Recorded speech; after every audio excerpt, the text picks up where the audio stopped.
Yo aquí os lo voy a decir muy, pero muy clarito. A mí me da exactamente igual, así os lo digo, exactamente igual que las comisiones, en lo peor de la pandemia, por traficar, porque hay que decirlo así, traficar con mascarillas sean legales y que lo del hermano Ayuso fuese legal y que lo del novio Ayuso fuese legal, porque es inmoral. Que me da absolutamente igual que sea legal, narices. Porque es el argumento básico ahora de los que defienden al hermano Ayuso o que defienden al novio de Ayuso, ¿no? Es cobrar, bueno, defienden al novio de Ayuso con la primera parte, la del fraude no hay por dónde pillarla, pero la primera parte, la de sacar 2 millones de euros en lo peor de la pandemia, es que es legal. Es que también era legal la comisión de los 200.000 euros que se llevó el hermano Ayuso del propio gobierno de su hermana. Es que la fiscalía dijo que era legal.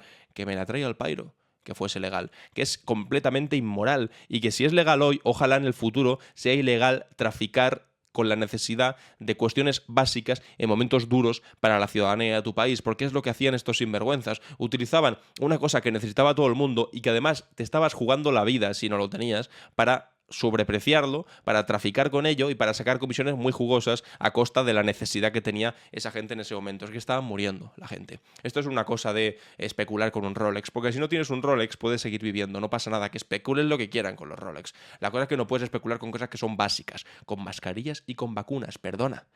Pues mira, aquí tenemos la siguiente. La pareja de Ayuso intentó vender vacunas a Costa de Marfil 5 veces más caras de lo que costaban. Es decir, en pandemia había gente que ponía la cara, que ponía la vida, que ponía el cuerpo, que ponía todas las horas de su día e intentar salvar vidas. Y había otra gente que lo que hacía no era trabajar por salvar vidas, sino trabajar por intentar forrarse todo lo posible a costa de la necesidad de las personas, incluso en el caso de Costa de Marfil, intentándole vender vacunas 5 veces más caras desde un país como España a un país en vías de desarrollo como Costa de Marfil, aprovechándose de que en aquel momento pues ellos tenían menos acceso a las vacunas, porque las primeras vacunas llegaron a Europa. Es que cuando un tipo es inmoral en una cosa como esta, ya es inmoral en absolutamente todas ellas. O sea, no solamente se forraba a costa de la necesidad de los españoles, sino que intentaba forrarse a costa de la necesidad de quien fuese. Y me da igual, insisto, me da absolutamente igual que fuese legal, porque debería ser completamente ilegal. Que especulen con lo que quieran, que especulen con coches de lujo, que especulen con Rolex, que especulen con cosas que son de segunda necesidad, que si no las tienes, pues que no pasa nada. Si no tengo un Rolex, pues no me voy a morir. Si no tienes unas mascarillas o unas vacunas en plena pandemia, pues igual si te mueres. Y ahí estás jugando con una cosa mucho más grave que es la vida. Y sacar comisiones de ese tipo, como el hermano, como el novio de Ayuso, como todos los sinvergüenzas, como Coldo, o como todos los sinvergüenzas que estaban alrededor, Luceño, Medía, todos estos sinvergüenzas que estaban alrededor de las administraciones públicas para hacerse de oro, debería ser completamente ilegal, aunque ahora sea legal.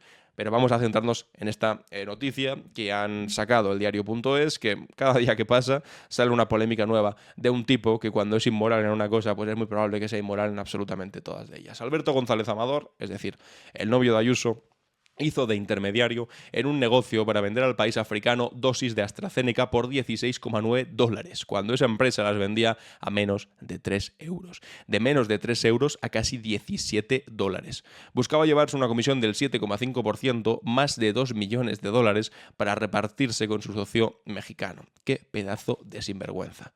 Una factura falsa por valor de 922.000 euros ha destapado un negocio fallido de Alberto González Amador en Costa de Marfil.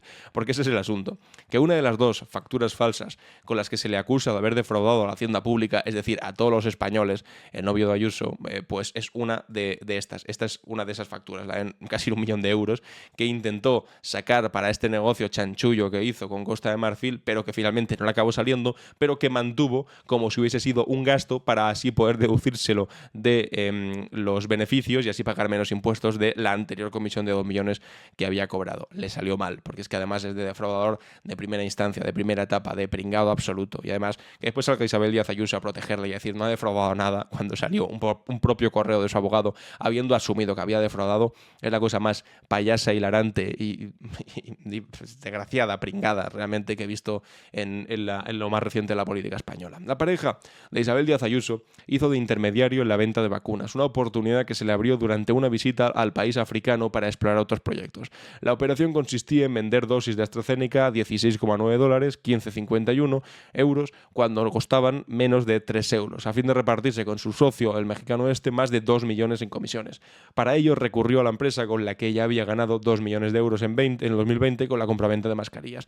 Esa empresa con la que después defraudó, como aparece aquí en el titular, 350.000 euros a Hacienda con una trama de facturas falsas y empresas pantalla. Bueno, pues resulta que el gobierno de Costa de Marfil frustró el acuerdo por el elevado precio de las dosis, pero González Amador intentó convencer a Hacienda de que el negocio le había provocado unos gastos que en realidad nunca tuvo. Dijo, oye, que realmente me provocó unos gastos de 922.000 euros. Es mentira, porque no salió adelante, porque por fortuna el gobierno de Costa de Marfil dijo, oye, este sinvergüenza que está intentando colarnos vacunas por 5 veces más de lo que cuesta. La factura de 922.585 euros forma parte de la ristra de documentos falsos que la pareja de la presidenta madrileña presentó ante la agencia tributaria para intentar pagar menos impuestos. El relato de lo ocurrido está contenido en el extenso informe de la agencia tributaria que ha servido de base para la denuncia de la Fiscalía Provincial de Madrid. Y es el propio González Amador quien da todos los detalles a través de una carta enviada a la Inspección de Hacienda y que se ha incorporado íntegra al expediente judicial. Esto es un básico en este caso, en esta trama, que el propio novio de Ayuso, González Amador, es el que está reconociendo todo el rato los delitos que ha cometido.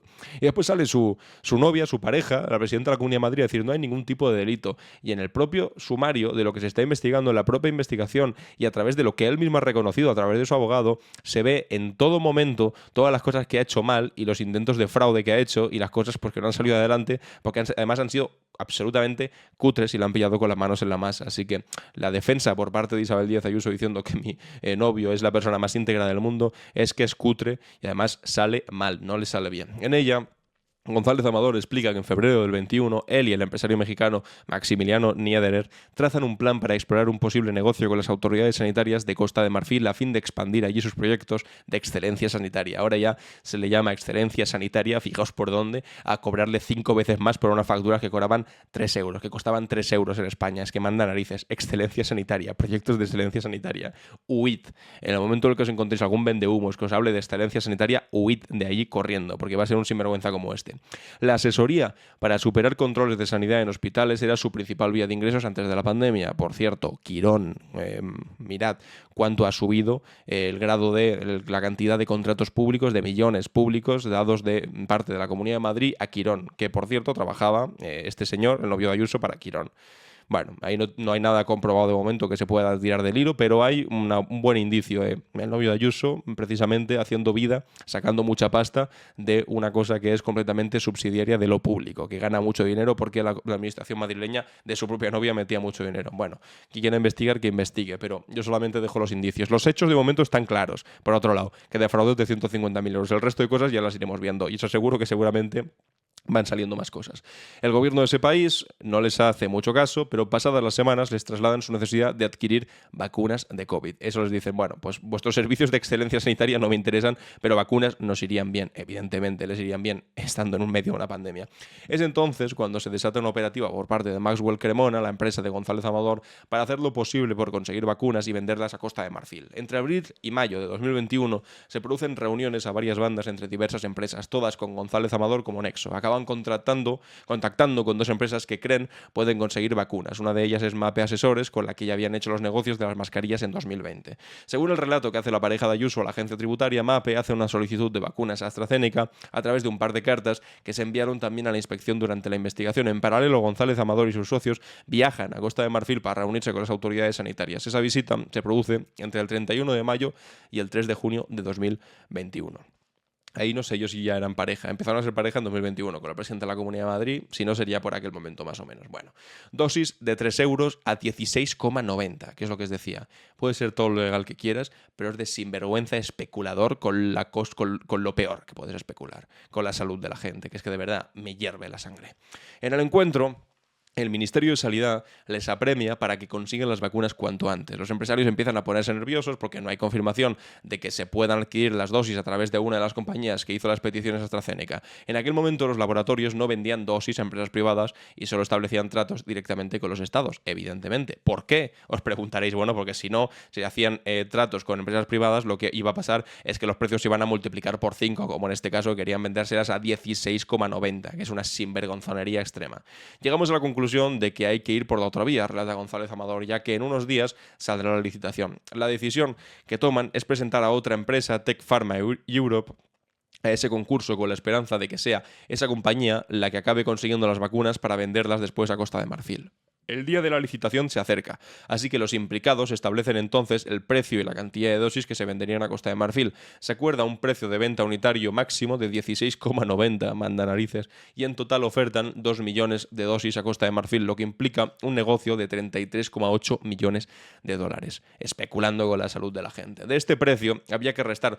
Pensad que mientras esto estaba ocurriendo, mientras estos sinvergüenzas estaban intentando ganar pasta, había gente que estaba investigando muy duro por conseguir patentes libres de vacunas para así poderlas llevar a los países con menos recursos y que todo el mundo pudiese salvarse independientemente de si tuviese capacidad económica o no. Pero a estos les daba absolutamente igual, para que veáis la catadura moral. Mientras había gente que se dejaba la vida, los estudios, su día a día en intentar sacar una cosa que salvase, sin importar cuánto dinero tuvieses, esta gente estaba multiplicando por 5 el precio de unas vacunas que en principio solo se vendían a los estados para que las repartiesen entre su población.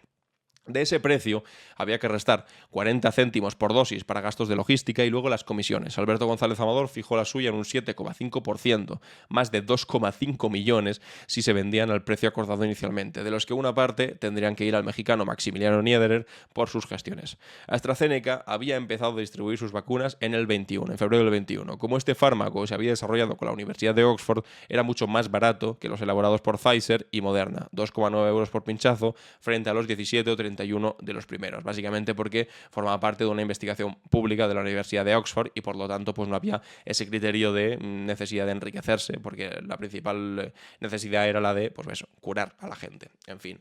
Pero la operación empezó a torcerse. Los primeros documentos que recogen el precio y la cantidad de las vacunas nunca llegan a ser firmados por las autoridades de Costa de Marfil. Hacen una segunda oferta. Tras varias conversaciones en días posteriores y tras indagar en la competencia, acordamos presentar $15 como precio final. Bajaron un poquito, pero seguía multiplicando casi por 5, relata la pareja de Ayuso. En julio del 21 se presentan a la licitación. No ganaron el concurso. Las autoridades sanitarias les informaron poco después de que les habían rechazado la oferta por el precio de las vacunas superiores al de otras empresas que se presentaron. Hombre, es que multiplicaste por 5. Multiplicaste por 5. Es decir, tu intención de enriquecerte de una manera completamente ilegítima y amoral era más que evidente. Entonces, no sé, igual tomabais por tontos al gobierno de Costa de Marfil, pero evidentemente dijeron ni de coña. La explicación del negocio frustrado se acompaña con cartas, emails y hasta fotografías con el ministro de Sanidad de Costa de Marfil, según hace constar el informe. La agencia tributaria confiesa su sorpresa ante la cantidad de empresas distintas que intervinieron en el negocio y reconoce que no tiene claro el papel de algunas ni por qué pretendían cobrar exactamente. Y todo tipo de sanguijuelas alrededor del negocio. Aunque el trato no salió adelante, González Amador presentó a Hacienda una factura de 900, ya que está la chicha del asunto, que aunque no salió el trato, presentó la factura de 922.000 euros de la sociedad Gallani Ltd del empresario mexicano Maximiliano Niederer. En teoría, corresponde a la parte de sus comisiones, pero como nunca se produjo la venta de las vacunas, González Amador en realidad solo tuvo que pagarle 27.000 euros por diversos gastos. Es decir, no salió el negocio y le pagó 27.000 euros por los gastos que tuvieron de, supongo, ir para allá, negociar, comidas, viajes, no sé qué, no sé cuántos. Pero él mantuvo esos 922.000 euros como si de verdad se los hubiese gastado y por lo tanto se los pudiese deducir de lo que ya había cobrado anteriormente de aquellos 2 millones que sacó de aquel negocio con las mascarillas en 2020. El empresario, pareja de Ayuso, primero dijo que había aportado la factura porque estaba pendiente de conocer el resultado de la licitación, ya que habían recurrido la negativa de Costa de Marfil. Es decir, que habían recurrido a decir, comprádmelas, que ya sé que son muy caras, pero os recurro. ¿Pero qué vas a recurrir? Si te han dicho que son muy caras y que no te las compran porque estás multiplicando por 5 el precio de salida. Evidentemente, no sé qué querías recurrir. La agencia tributaria desmiente esta versión y dice que ya se había resuelto todo. Quedó claro el 10 de octubre del 21 que ya sabían que no eran los adjudicatarios de ese negocio. Nos encontramos ante una factura que contiene una prestación de servicios inexistente y cuya realidad no ha quedado debidamente acreditada. Es decir, Dice la pareja Ayuso, dejamos ahí este dinero, los 922.000 euros, como gasto porque igual salía en un futuro porque habíamos recurrido. Y le dicen, no, esto no estaba recurrido ni nada. El 10 de octubre ya estaba clarísimo, el 10 de octubre del 21, que ese negocio no os iba a salir, lo siento mucho, pedazo de especuladores, sanguijuelas, no iba a salir ese negocio. Y por lo tanto, si has dejado ahí esa factura que tiene una prestación, contiene una prestación de servicios inexistente porque no se hizo nada asociado a esa factura, pues entonces lo has hecho simplemente para deducirte unos gastos y así pagar menos impuestos. Punto. Pedazo de caradura. Es por esto que la agencia tributaria concluye que no se trata de un error, sino que detecta un patrón organizado tendente a evitar la tributación. Aquí lo pone con otras palabras a lo que yo he llamado ser un caradura y una sanguijuela que intenta deducirse gastos para pagar menos impuestos. Patrón organizado tendente a evitar la tributación, que le correspondía de los ejercicios del 20 y del 21. Y para ello se sirvió de facturas que se acreditan falsas o falseadas. El diario.es ha contactado con González Amador para recabar su versión sobre lo ocurrido, pero evidentemente, una vez más, no ha contestado. Yo le diría que al diario.es que en lugar de intentar contactar con el novio de Ayuso, intente contactar con su propio abogado, porque es el mismo abogado que ya reconoció de manera pública, que se ha publicado, se ha filtrado de manera filtrada en un correo a la administración de Hacienda, que reconocían los delitos que habían cometido y que estaban dispuestos a pagar ese dinero. Pues no sé, igual le pediría al diario.es que intente contactar con el propio abogado, porque igual como ya la ha cagado una vez reconociendo eso y que después se filtrase, saliese en todos los lados, por cierto, porque antes habían intentado filtrar un correo de la Fiscalía haciendo ver como que era la Fiscalía la que proponía el trato. No, era el propio abogado del novio el que le proponía el trato para así pues no llegar a lo penal, pero es que a lo penal ya se ha llegado después de una investigación de 2 años en la que, por cierto, no se ha filtrado nada. Porque después sale Ayuso y dice, esto es una cosa interesada para hacerme daño a mí, no sé qué, no sé cuántos. Mira, si hubiese sido de esa manera, Ayuso se habría filtrado antes de las elecciones del 28 de mayo. Cuando tú te presentabas a las elecciones ya habría servido como para estar hablando de ello 2, 3, 4 días sobre el novio de Ayuso y lo defraudador que es. Pero es que no se filtró entonces. Se filtró, pues ha filtrado pues, unos cuantos meses después e incluso mucho después de que se empezase a hablar de Koldo. Es decir, y esto era una cosa que empezó mucho antes de que se empezase a hablar de Koldo. Porque de hecho el correo en el que el abogado de Ayuso reconoce que también han defraudado es que es de un momento en el que todavía públicamente no se sabía absolutamente nada de Koldo. Así que esta teoría de esto lo han hecho para tapar lo de Koldo o lo de la amnistía, incluso dices, mira, perdona, no, se lleva investigando desde hace mucho tiempo. Pero por volver al asunto del principio, que creo que esto es lo clave y es lo importante y hay que dejarlo claro, y es que seguramente a partir de ahora vamos a escuchar muchas veces el argumento el mismo argumento que hemos escuchado tantas veces también con el hermano Ayuso, de era legal. La Fiscalía Española y la Fiscalía Europea lo investigaron y determinaron que la comisión que le dio su propia hermana a su propio hermano a través de su propio gobierno es completamente legal, para empezar, porque eran contratos de urgencia en un momento en el que los controles estaban completamente capados porque hacía falta pues conseguir mascarillas de la forma que fuese. Pero casualmente el hermano Ayuso, mira que tenía 16 administraciones distintas, además de la de su hermana, para vender mascarillas en 16 comunidades autónomas distintas. Mira que tuvo sitio donde hacerlo, espacio donde poder ser contratado también, pero casualmente lo hizo donde su propio hermano. Pero ahora vais a escuchar constantemente, como ya se escuchó, justificarlo de, bueno, pues era legal, porque en aquel momento se podía hacer. Y con lo del novio Ayuso, bueno, pues también era legal cobrar 2 millones de euros cuando más hacían falta las mascarillas, por hacerse con mascarillas en el peor momento de la pandemia. Y yo es que, viendo la mayor, es que por muy legal que sea y por mucho que después vengan jueces a decir, o la fiscalía, o quien quiera a decir que eso era legal, si es legal es porque la legislación de este país está todavía mal construida, y que algo sea legal no significa que esté bien, significa que todavía hay mucho trabajo por hacer y hay que cambiar la legalidad en ese aspecto, porque, insisto, tú no puedes traficar, que es lo que hacían estos, traficar con necesidades básicas de las personas en el momento en el que además más la necesitan y que además se están jugando la vida por no tenerlas, simplemente para enriquecerte. Simplemente no deberías poder y debería ser ilegal. Por mucho que ahora sea ilegal, es que pues está mal construida la ley, pero es que eso no me sirve como justificación en absoluto. Y algunos me dicen, no, es que esto es de moralista. Pues claro que es de moralista, carajo, porque somos seres humanos y hay que establecer límites morales a determinadas cosas, concretamente al enriquecimiento desmedido por parte de sinvergüenzas que utilizan momentos de alta tensión, de alta presión y de necesidades absolutas de los ciudadanos españoles y de los ciudadanos de cualquier país, como en este caso también habéis visto de Costa de Marfil, para hacer hacerse de oro a costa de eso. Y es completamente inmoral. Y esa inmoralidad se tendría que trasladar, evidentemente, a la legislación. No debería ser legal, por mucho que lo repitan, porque me indigna, de verdad que me indigna profundamente. Y no entiendo que eso pueda ser legal. O sea, que ahora resulta que la usura y la capacidad de hacer dinero en un momento tan duro es legal y entonces tenemos que, no sé, aplaudir todos con las orejas y decir, pues si es legal entonces no pasa nada. Pues no, perdona. Por muy legal que sea, habrá que luchar para que eso no pueda ser legal. Punto. Ya está. No me toques más las narices. Es que estoy harto de escuchar a gente diciendo, no, es que esto era legal. Que me da igual si era legal. Que era profundamente inmoral. Y hay que defenderlo hasta las últimas consecuencias, eso. Y se tiene que cambiar si hace falta la legislación para que no haya más sinvergüenza que se puedan hacer de oro de esa manera. Porque está mal. Porque está mal.